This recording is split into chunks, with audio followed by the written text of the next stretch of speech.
Hello, I'm an Advanced Wars by Web Pro, and Advanced Wars is a game 100% about skill. There is no luck involved, is what some players would tell you.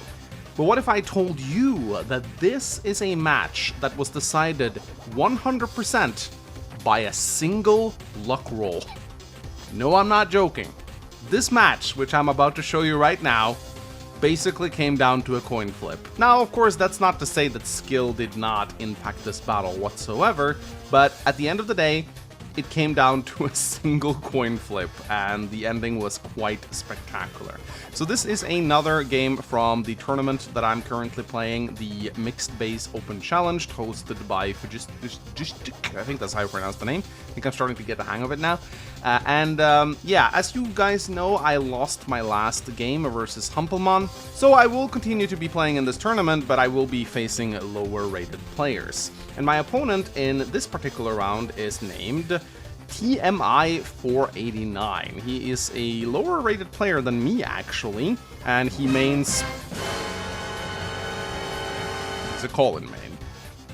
This is what I've been relegated to right now. These are the kind of people I have to fight now. I mean, just look at this guy. Colin, Sami, Sasha, Von Bolt, and Combine. What a lineup. Alright, well, you know, we're not gonna judge someone just based on what COs they pick. I'm totally gonna judge this guy. Anyway, so the map that we're playing on this time around is called the Chain Melody. Now, I know I've talked about this before, but just in case some of you guys are new here, a mixed-based map is a map where bases are scattered all around the place so that engagements can be taken in multiple directions. However, the map is still perfectly mirrored. This map is called Chain Melody, and actually out of all the maps that I played in the Mixed-Based Open Challenge so far, this ended up being one of the maps I enjoyed the most. I had a lot of fun playing on this map, actually. It has a pretty open center. There's a lot of properties here that you need to get, but there's also a lot of rivers on the side, which allows for some more stally plays, even some indirects, and air units are also very strong on this map. Each player can capture a single airport, and the airport can actually come under threat if you completely neglect your side of the map. And what's very scary is that if your opponent manages to take your airport away from you, they can build a stealth fighter, and that is actually incredibly devastating on this map, because of course if you don't have an airport, you can't produce fighters, which are the only counter to stealth fighters. So once stealth fighters are on the map, they can fly around unopposed and just kill everything. So it's definitely something you have to be very careful about when you play this match. But yeah, I really enjoyed this. A lot of different engagements are being taken in many different directions on this map, as is the case with most mixed-base maps. But yeah, I played a couple of practice matches on this map, and I was informed that recons were going to be very strong here. And for that reason, I decided to pick Max. This is a tier 2 matchup. Now, my initial pick was actually going to be Olaf, but I was informed that Olaf may not be the best for this map because you can't really stall on a map like this. Aggression happens immediately, and because Olaf will be forced to fight from the very start, his lack of a day-to-day power might put him behind other COs. So I decided to just go with Max instead, because recons are very strong on this map. There are a lot of roads here, so they can really wreak havoc on your enemy early on. And of course, Max does get that 20% extra firepower to his recons, which makes them a lot better. And of course, as with all mixed base open maps, there's going to be a lot of tank play, and Max does that very well. I will say that he probably has the strongest day-to-day power out of all the tier 2 COs, but he does have slightly weaker powers compared to some of them, I would say. So with Max, you definitely want to win early on and just really rely on your day-to-day to score a win. That's not to say Max doesn't have good powers. His superpower Max Blast can be a real game ender, but compared to some of the other COs in the same tier, like Olaf's Winter Fury or Sami's Victory March, it doesn't feel all that impactful. Now, my opponent picked Sami, which I wasn't very surprised to see this. Sami is incredibly good in all mixed-based open maps because there are a lot of properties to capture, a lot of infantry warfare early on, and because the HQs are pretty exposed in the center, her Victory March can be a quick game ender. And, well, based on what I've said about this match so far, I think you might have an inkling as to how this match ended, but I'm not going to spoil it. Anyway, ladies and gentlemen, let us just jump into the match, shall we? I am player 1 right here, and for the first couple of days, both players are just going to be pumping out infantry. However, the recons are going to come into play pretty quickly. I played 3 practice matches going into this match, and I played against Sith, El Caroman, and King Arthur. And I did get to hear a lot how good recons are on this map because there's so many roads. And so, of course, you know, being max, my recons are going to be extremely dangerous. And I was told to build a recon as early as the 3rd turn, I believe. So I do believe that is exactly what I'm gonna do. Now, of course, being up against Sami, building recons serve more of a purpose than just countering her infantry and interrupting caps, even though the recons themselves, even max recons, actually cannot interrupt a Sami cap on their own. They tend to bring the Sami infantry down to 4 HP, which is not enough to actually interrupt the cap. However, what the recons do is force Sami to build the tanks. She can of course build mechs to try and guard her infantry, but mechs are just too slow. They're not going to be able to be where they need to be. So Sami will be forced to respond to the recon spam with tanks. And every time you can make a Sami player build a tank is a small victory, especially when you're max. Having 20% extra firepower up against Sami's minus 10% firepower means that there is a 30% difference between your tanks. So I consider every tank and every vehicle that Sami has to build a small victory for me. If I let this match devolve into an infantry spam, if I just go infantry and let Sami build infantry, Sami is going to win that. But here you can see I'm building the recon as early as day 3. This recon is already threatening this property. Won't be able to interrupt the cap because I'm playing against Sami and she has that increased capture rates, but she will still be able to do some damage to her infantry. And you know, even if I can't interrupt the first cap, doing damage to an infantry capping means at least it can't go on to cap more properties as easily. So my opponent here is going for the airport really quickly. I am also going for the airport. I'm actually skipping a base here to go for the airport early on. This was also one of the things I was told during my training matches, that getting a hold of this airport early on can be very strong. Battlecopters are ridiculously effective on this map. They can dart back and forth between this little river right here. And since the opponent's airport is on the other side of the map, building aircraft to counter your aircraft isn't really going to work that well. So they're going to have to build anti-air, and anti-air of course can't cross the river. So the battlecopter is going to be safe as long as it darts back. Now your opponent can be crazy and build a missile, but that's not really something you're going to see a lot. So yeah, I take a shot at this infantry, and as you can see, I only bring it down to 5 HP, which is not enough to interrupt the cap. I even get a little bit unlucky, and I take some luck-based damage on the counterattack. This isn't something that will happen often when attacking infantry with recon, but this time around it did happen. My opponent rolled pretty highly on the luck. And immediately building a second recon right here. I'm going to build a lot of recons in this match, so if you like recons, you came to the right replay. So day 4 rolls in. My opponent is just capturing cities. Building an APC, actually. This was interesting to see. Now, of course, Sami APCs do have that +1 extra move, making them quite effective. But I would say this is a very risky opener against Max. Against the Max player spamming recons, no less. I mean, I have 2 recons on the board right now. This APC isn't really going to be able to get this infantry to a property where it can safely cap it. I'm gonna have a recon ready. Now, of course, Sami infantry, as I've said many times, they can interrupt a cap, take a shot, and then still finish capping the property. But after that, they're not gonna be able to do anything else. So yeah, let's see what he actually decides to do with it. He moves it 3 spaces to the right and dumps off an infantry. I think this is primarily because he wants to transport another infantry into the center, but I think he wanted 2 infantry near the bridge right here, so that he has 2 infantry that can interrupt my cap on the city. So I guess that's not a terrible thing to do. And he has to build a tank here to counter my recon, so again, that's already a small victory for me. Forcing a Sami player to build tanks in the early game is just incredibly good. So here I continue to cap properties. I send out my recon to threaten his base immediately, hoping that he will respond with another tank, which is of course exactly what I want. At some point, of course, I'm going to have to follow this up with tanks of my own, but that's fine because my tanks are so much better than Sami's tanks. So I have to withdraw my recon right here to get it out of range of this tank, but I also want to put the recon up here to threaten these infantry, hoping to force another tank from the Sami player. And here, just building some more infantry, and not doing anything else but building a tank and some more infantry on my other properties. So day 5 rolls in, he uses his APC. He's not really moving it at max distance, but he's sort of just using it to gather his infantry together, which I think is alright. I mean, as I said, I do have 2 recons right here, which limits what these infantry will be able to pull off in the center. He doesn't really have any tanks in the center either. Using his APC to boost his infantry right there, which is pretty smart, and he has to build another tank, which is great for me. And he even moves his the tank he built the turn before. He moves it into the center. He focused pretty heavily on the center during this match, which I think is a good idea because there are a lot of properties here, and it's also rather close to the HQ. I was a lot more aggressive on the sidelines and in the corners.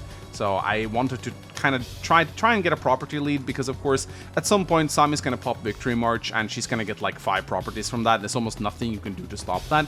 So I wanted to get a capture lead early on in the game to try and offset that a little bit and try to so that I could claw my way back into the game after the Victory March. So here I actually send the recon to attack the infantry on the base. And again, I just want to force more tanks. This is the only reason I'm doing this. I know that the recon will be able to get out of range of any tank that comes out of this base. And as I said, I don't want to let Sami just spam infantry. I don't want to give Sami time to just build up that critical mass of infantry and mechs. I'm just forcing tanks as much as possible, using my recons to just be super aggressive. I'm also moving my infantry up north here. I don't want to just let him have these properties for free. If he wants to take them, he's going to have to invest some resources into them. So, and here, send my recon up here. It's not in range of the tank, so this is pretty much a free hit right here. As I said, it's not going to be enough to interrupt the cap, but I also decided to take a shot here, even though it's not free. My opponent is going to be able to counterattack me here, but I do have a tank that will be able to attack any infantry attacking my infantry. And of course, my opponent has a tank on the way as well, but I can build another tank from this base next turn, or this turn, to help out. And I'm also moving my tank up here to the right to ward away my opponent's tank, placing the tank on the city right here. If he tries to take an engagement against me here, he will lose. I can show with the damage calculator, which is always a fun tool to use.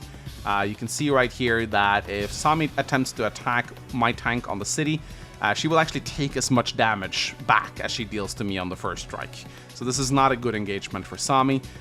You can usually do this with any matchup, unless you're up against a CO with high firepower like Max. You can place your tanks on properties, and they'll usually be okay against opposing tanks. It might come down to a little bit of a luck roll, but cities are usually a pretty safe place to put your tanks. So his turn rolls in, he goes for this property up here. He takes my property near my HQ, which was kind of bold of him. I mean, he's going to hold it for like at least 2 turns. I guess it's a little bit of extra income for him, but he's not going to be able to hold on to it. But I don't think this was a terrible play, actually. And here, once again, just going for those properties in the center. You know, this one of the big advantages that Sami has is that even if she's taken a little bit of damage on her infantry, they're still going to be great at capturing. A 7 HP infantry does 10 capture points, so as long as it doesn't take any more damage than that, it can actually capture in 2 turns, which is pretty good. A 5 HP infantry will capture in 3 turns, I believe. 7, yes, 3 turns. So here, my opponent brings the APC back. I will say, I don't think he used this APC all that well. Right now, he's using an infantry to shield his tank, which is pretty smart. I'm not going to be able to bust through that. I don't have any tanks in range, sadly. So here, he goes for more caps in the center, and he builds a tank from his top base. So again, very good right here. I forced out 1, 2, 3 tanks so far, so this is definitely great for me. And he builds the 4th tank. So again, once again, I'm just forcing Sami to out of her comfort zone and forcing her to take engagements that are not good for her. So here, I do believe my opponent gets a free shot on my infantry. And he's also moving his infantry up here in the northwest, trying to take this property away from me. I am going to get it, but I have a recon able to respond. Again, just look how amazing recons are on this map. Their mobility is fantastic. They can be everywhere. They can threaten multiple zones at once. Just fantastic units overall. I've definitely been underselling the recon lately. In mixed-based challenges or in mixed-based maps, they're even better. So here I decide to send my recon over the plains to attack his infantry. I send an infantry up here to clean out the city, then I cap, and then I surround the city. So I pretty much get this city from him. And here, what I'm doing here is I am kind of forcing him to not go into the center. He wants to mass up his units in the center. I kind of want to draw his units away from the center. And getting a property, even though I won't necessarily be able to hold it, it's still going to be a couple of turns where he won't get that property back, where I'll get a little bit of an income advantage. And I send an infantry up here. You know, if he wants to send his tank down here to interrupt my capture, he won't be able to kill my recon, so I figured this is pretty much a win-win. He still has this tank right here, of course, but I'm going to start to take shots and engagements in the center now, bringing my recon in to interrupt one of his caps. And yeah, pretty much taking a shot with the tank as well. Now here I was a little bit worried because of course what he can do here is he can send this tank onto the city to attack me. But if we open up the damage calculator right here, and we see how well a Sami tank on a city does against Max, we can see that it's definitely not a bad engagement. You know, she will deal 44 to 52% damage, and she can take everything from 5 to 6 HP back, depending on the luck roll. But I, of course, have another tank ready to reinforce, so it's an engagement that I will win. Down here in the corner, I'm going for the property right here, sending another infantry to reinforce. This move I was not super fond of because I'm opening up my infantry to take a hit here. Of course, he's most likely going to try and interrupt the cap. I think that was kind of my reasoning. I put the infantry here as a bit of a bait, like, hey, you want to take a shot at this juicy infantry right here and just let me have that city. But of course, I don't think he's going to be able to do that, or he's not going to do that. So here, another recon and a battlecopter. Again, battlecopters are fantastic on this map. Another thing they can do if your opponent doesn't have anti-air is that they can just block the bridge by flying over it. Or you can place the battlecopter here too and pretty much do the same thing, preventing any vehicles from going through here. They're going to have to go around. So if you happen to have another unit blocking here, you can pretty much prevent reinforcements altogether. Of course, your opponent is going to build an anti-air at some point, but it can delay him for a couple of turns, which can be very nice. So here I cap the city just to give him OCD. It's the only thing I'm interested in. He knows I'm not going to get this city, but I might as well do something, right? So right now he does have a pretty good income lead over me, 24,000 to 21,000. I do have a value lead though, so I'm doing a little bit better in terms of engagements. But against Sami, you are statistically going to lose the capture battle. He sends his tank down actually instead of taking a shot at my recon, which I was very surprised to see. Again, he really wants to solidify his control in the middle here. He doesn't really care about the sides. He kind of just neglected them. This was a misclick, what he did right here. He did inform me about this later on in the matchup. He was going to capture here, but he misclicked and pressed fire. So I was very puzzled when he did this. I was like, okay, is he just trying to weaken my tanks? But no, this was actually just a misclick from his part. This does happen in tournaments every now and then. Gets a very good shot on my recon, but luckily the recon survives, meaning it can continue to block and be annoying. And yeah, he's just moving hard into the center. You can see right here, all of his attention is just focused on the center. But in this round, I remember he will do a big blunder. So he builds some mech and an anti-air. Now, this isn't necessarily bad. I mean, he wants to build a mech so he can load it into the APC this turn, or next turn, but by building the anti-air here, he's opening himself up for something very bad. I think most of you can probably scout it. If you just pay attention, I think most of you will know what I'm going to do next turn. So, and here he also builds another battlecopter. Sami battlecopters are certainly alright. I mean, they have minus 10% firepower. They're still good at doing what they do, so it's not like... I don't really treat them as worse, per se. However, if she gets the first strike with her battlecopter against my battlecopter, then I'm still probably going to lose that engagement unless I have a power or a comm tower. But on this map, there are no comm towers. So day 8 rolls in, and I see the big weakness right here, placing the battlecopter here. So now I'm preventing this tank from reinforcing in the center, which is very good for me. And this means that I can afford... and not only do I block, but I also get to take a shot with the battlecopter itself, which I was very happy about.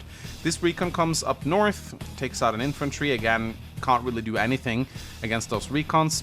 My second recon comes in, clears out the city, and as a result, he's not going to be able to hold it. So again, recons are just so good on this map. Just look how effective they are. I go for a cap. I continue to harass him up here, so I'm just like, okay, if you're not going to care about your about the corner, I'm just going to take your cities away from you, and that's exactly what I end up doing. I join cap here to force this tank to stay around, and I also decide to start going for some of the neutral properties near my base. Take a shot at the 1 HP infantry. I was very happy I was able to get it. You never quite know. I take a shot at his 2 HP infantry, and instead of capturing here, I just decide to wipe out his infantry because he's going to be able to interrupt my cap anyway, regardless of whether I cap or not. So I continue to move into the center here, bringing another recon and an anti-air. I have to have some kind of response against this battlecopter right here. And yeah, I continue building infantry, continuing capping properties inside his area right here. So he has to do something here, or else he actually risks losing the base, because I still have an HP recon air that has a very good chance of taking down a good chunk of HP from the infantry, and then I can move in with another infantry to cap the base. So he needs to be very careful here. So here I move in my tanks, I take a shot at his tank. I think I roll pretty low here. I do believe 2 max tanks, even like a full HP max tank and a 9 HP max tank, should normally be able to take out a tank on a city. So that was just pretty rotten luck from me, I think. I move my recon back, and his turn rolls in. So here he actually takes a shot at my 9 HP infantry. I was kind of surprised to see this. Of course, he's still going to be able to interrupt this cap if he wants to. So here he's using his APC to load a mech in. He's moving his tank into the center to interrupt my caps. He did a very good job controlling the center for sure. And he still has a good number of tanks in the center, so it's not like it's a free win, but I'm really happy about this bottleneck right here. Just look how much it screws him over. He's not really able to get his forces to where he needs them to be. But here I see he's moving towards my HQ, and this is something you have to be careful about when playing Sami. Of course, the HQ is very exposed on this map. 1 victory march right now, and I am dead. Of course, it's a long way off the victory march. I mean, it costs 72,000. My opponent currently has 22,000, but it can still creep up on you pretty damn fast when those engagements starts being taken. So you can see right here, he's just focusing heavily on the center. So day 9 rolls in. I just continue to take the corners. I am dominating in every single corner of the map, and I'm going to get a lot of cities from him soon if he's not careful. So I'm capping this city. I'm even moving my recon onto this property right here, and the reason why I'm doing this is if he wants to waste time with his anti-air shooting on my recon, he can. I'm completely okay with that. This recon has already been so incredibly effective.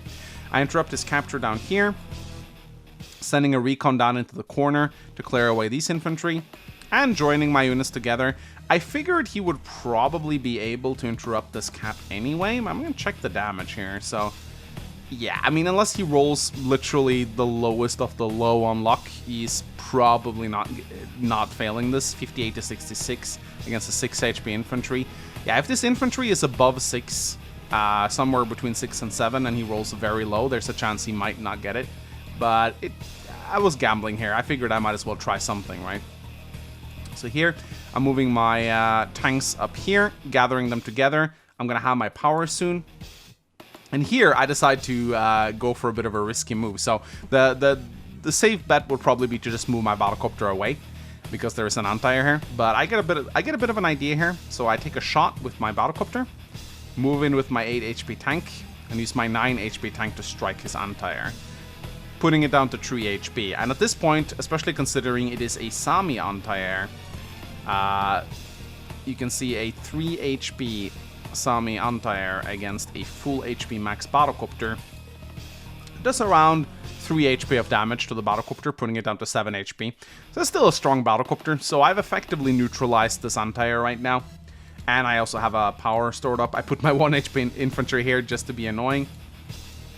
And here I crash out into the center. Again, he has a pretty scary force in the center, and honestly, like, in hindsight, looking at this attack that I made right here, I think I would have been much better served to move up to the HQ. That was probably the biggest mistake of the match right here, because you can see my HQ is very exposed right now, and yet I am taking battles around this bridge. I should have moved everything I had up to my HQ immediately, because yeah, the victory march is still pretty far away, but it's coming, and it's gonna creep up on you incredibly fast. So here I build a medium tank quite far away from the action. So yeah, this medium tank right here, not a fantastic move. It's not really going to be able to do a whole lot. It might be able to reach the center in a couple of turns, but yeah, I should have built it here or down here. So his turn rolls in. He is able to take out my infantry capping, so I pretty much expected that. And here comes his tanks, and at this point I realize what he's planning to do. He's going to go straight from my HQ like any Sami player would do. And I realize here a little bit too late that I definitely need to do something here. He gets a pretty good luck roll here, I think, against my battlecopter. I think the battlecopter was a little bit weakened due to its many prior engagements. It had taken many shots against infantry units, so I think that's one of the reasons why it went down to 6 HP there. He gets a good shot on my tank. I mean, I fully expected him to break this bottleneck, but I pretty much just wanted to stall him a little bit. So I don't know how good this attack actually ended up being. Probably wasn't great. Probably shouldn't have done it. But yeah, he's able to completely break through here. However, I do have my power now. So my turn rolls in, day 10. I almost have a max blasts, and I almost want to pop my power here. but I decided to take a couple of engagements against him. I just want to take down as many infantry units as I can. And of course, one of the big problems with Sami is that during her victory march, even this 1 HP infantry is a huge threat, so being able to kill all of her infantry is probably not going to happen. So yeah, I just move up here around my HQ. I decide I have to start defending and fasts. Although I am capping a lot of his properties up here, so he's kind of all in right now because he's losing the capture game hard. 25,000 to 21,000, and I'm about to cap 2 more of his properties. So he needs to take the HQ. He is all in at this point. He will not be able to win a prolonged battle against me.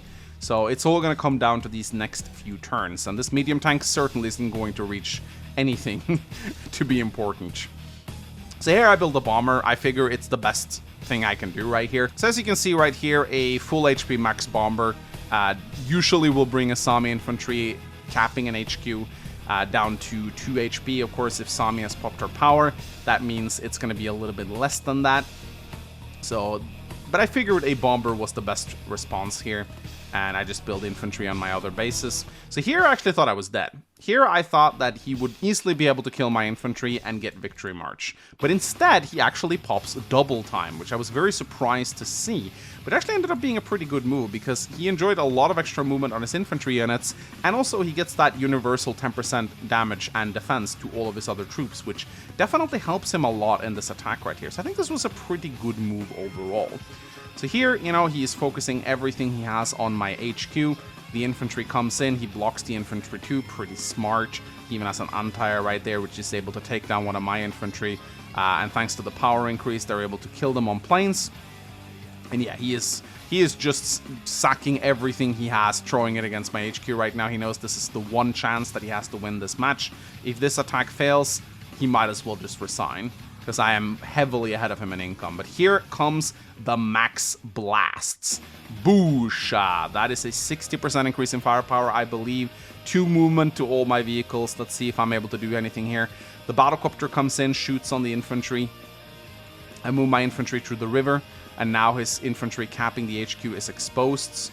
And my bomber comes in here, and I was very surprised by this, honestly. I was very surprised by this. So now that the victory march is no longer a factor, I don't have to worry about 1 HP infantry anymore. Because he popped his power, he's, as you can see right here, his victory march, he has 25,400 out of 86,400. He's not going to get his victory march anymore, so I don't have to worry about that. Now I just have to worry about regular Sami capping infantry.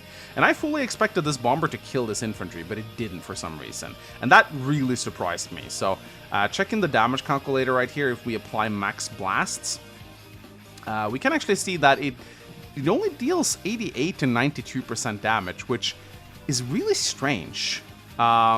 Really strange indeed. I mean, you can see that when defense is applied, firepower increases just don't increase damage as much as you might think. We're going from 66 to 70% to 88 to 92%. So I was pretty sad about this. There was a small chance, but I guess it was slightly tilted in my opponent's favor. But the anti-air comes in, shoots down the battlecopter. The recon comes in, finishes off the anti-air. I'm also winning heavily in this corner as well. The medium tank is actually able to come in here and one-shot this anti-air, allowing me to take his base. So now it's definitely an all-in from him. It's been an all-in for him for the past 3 days, but now it's definitely like, now I have one of his bases, so he will lose 100% if he can't cap my HQ right now. Recons come in. Honestly, this doesn't really matter all that much in the grand scheme of things, but I want to apply pressure to him, just in case. I build a second bomber, and at this point, I'm like, okay, I got this now. I got 2 bombers here. How is he possibly going to get my HQ after this? But of course, I have no way of actually killing this infantry, which means he is going to be able to join cap next turn. So, but yeah, I'm just moving everything towards the HQ at this point. So his turn rolls in, he caps, of course, bringing the HQ down to 4 points, and he joins. And now it's pretty much just box everything around and pick a god and pray, pretty much. And here he's trying to get another power, which I do think he ends up getting it. So he pops double time again, just to get that defense bonus on his units. Pretty well played by him. Getting to pop 2 powers in a row is pretty damn good. And here, he's using his APC to shield his infantry, so pretty well played on his end.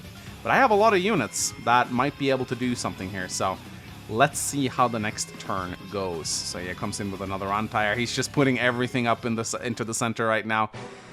So yeah, this is the big day, right? And I remember, I think I thought about probably making this move for about like a good 30 minutes before I actually executed it. So here I have several ways that I can go about interrupting the cap, but I think one of the things I need to do is I need to get rid of this 1 HP infantry, I need to get rid of this anti-air, and then I need to attack this infantry with 2 bombers. Alternatively, I can use one of my bombers to try and kill the anti-air. So the first thing I do is just cap all the properties. This is something I just did while I was thinking on my moves. So here I attack the anti-air with my bomber. I do believe that this is a pretty reliable move. I don't think there is a chance that I might not kill it. So as you can see right here, the damage that I deal without superpower. So as you can see right here, I had a 91 to 98% damage spread, and I don't think this anti-air had taken any damage prior. So there was no way I was going to be able to kill this with her power-up. But here comes the big moment, guys. Infantry versus anti-air right here. So let's bring up the damage calculator right here, shall we? So this is a max infantry on a plane against a 1 HP Sami anti-air with power-up. So as you can see right here, the damage that I dealt was 4 to 12%. Now, with the bomber dealing anywhere between 91 to 98% damage, let's assume I roll the lowest damage possible. That means that the anti-air has 9 HP left out of 100, if we consider HP in terms of 100, which is what you really should do when you play Advanced Wars. So with the anti-air being on 9 HP, you can see that I have a pretty damn good chance of destroying it with this infantry right now. We did some calculations in the Discord afterwards, me and the boys, and we figured out that my chances of success here was 65%. So a 65% chance to kill the anti-air.